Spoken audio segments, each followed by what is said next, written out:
Welcome to Lectio Divina Reflections, Wednesday of the 6th week in Ordinary Time.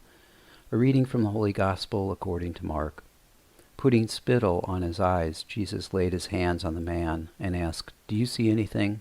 Looking up, the man replied, "I see people looking like trees and walking." The people in Bethsaida bring to Jesus a blind man and beg Jesus to touch him. Jesus leads him outside the village to cure him.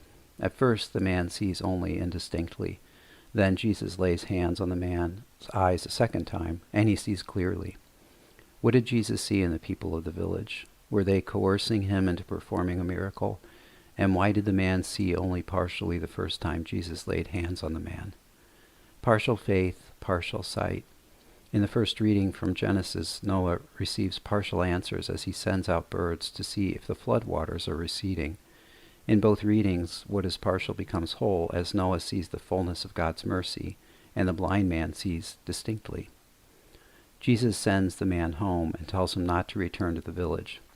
It may be that to return to the village was to return to a place of little faith. Thank you, God, for meeting me where I am at those times when my faith is less than complete. You constantly send forth your Spirit through your Son to strengthen me in unending love. As the responsorial psalm says, "May the Father of our Lord Jesus Christ enlighten the eyes of our hearts, that we may know what is the hope that belongs to his call." Be patient with me, God, in the little faith I have. Just as you are patient with me, let me be at peace in you when I meet others today who seem to lack conviction in what is true and good and beautiful. Glory be to the Father, and to the Son, and to the Holy Spirit, as it was in the beginning, is now, and ever shall be, world without end. Amen.